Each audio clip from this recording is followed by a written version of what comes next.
Hello, and welcome to a word of hope for Friday in the second week of Lent.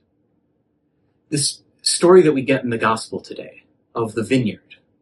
The vineyard would have been a familiar image to Jesus' hearers. It was a way in the Old Testament to depict the people in the nation of Israel, this vine that God had taken from Egypt and planted in a new land, this vineyard that God tended and cared for.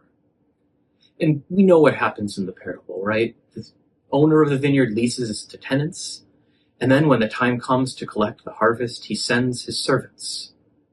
The tenants don't receive the servants. One they beat, another they kill, a third they stone. Finally, the owner sends his son.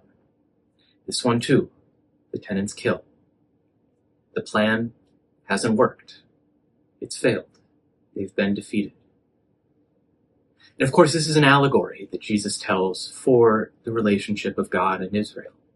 That God has been sending his prophets time and again to call the people back to him, to bring forth the fruit from the vineyard.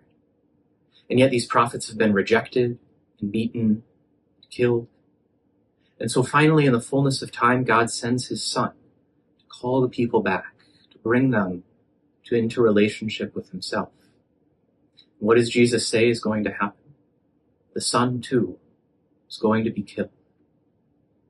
It seems that God's plan hasn't worked. He's been defeated. And yet we know that that very death of the son was the moment that allowed the victory of the resurrection to occur. It was through that seeming defeat the ultimate victory was won by the providence of God. So too it is with each of us. So often in our lives we face moments that seem like defeats, that may feel like defeats. The promise of the cross is that they don't have to be, that this defeat isn't the end of the story, that God doesn't call us so much to be successful as he calls us to be faithful. So he gives us again this season of Lent, to hear his call once again, to respond to the invitation of the Son, to take up our cross, and to follow him through death to life and to life eternal.